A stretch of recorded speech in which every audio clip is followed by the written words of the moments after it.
Për të folur në fakt, si jo rallëherë për ngërçet politike që po krijohen në Kosovë, tashmë kemi një ngërç politik për zgjedhjen e emrit të presidentit pas atij që kishim fakt për zgjedhjen e kryeparlamentarit.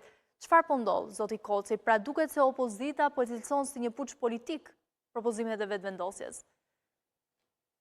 Është çështje interpretimi nëse është puç ose jo, por ajo që është e sigurt është se kemi shkelje të kushtetutës.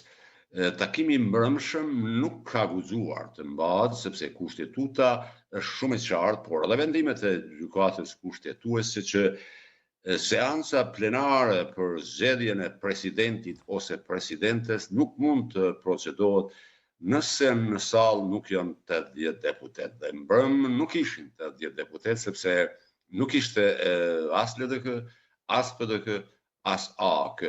Pavarësisht saj, vetëvendosja insistoi që të mbajë atë takim, të bëhet një votim i cili absolutisht është në shkelje të kushtetutës, këtu nuk ka asfarë të interpretohet, sepse çdo gjë është e qartë.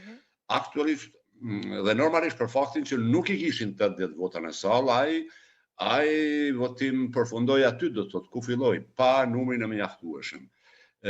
Momentalisht është bërë edhe një seancë tjetër para dite, para pak orësh, dhe është caktuar një tjetër në orën 14, por me pojimin e ushtrueses së detyrës presidentes dhe kryetarës së parlamentit, zonjës Alborina Haxhiu, që deputetët e opozitës kanë obligim kushtetues të jenë të pranishëm. Mendoj se është gabuar, sepse edhe sipas kushtetutës, por edhe sipas vendimit të fundit të gjykatës kushtetuese, deputetët e opozitës nuk janë, mandati i tyre është i lirë.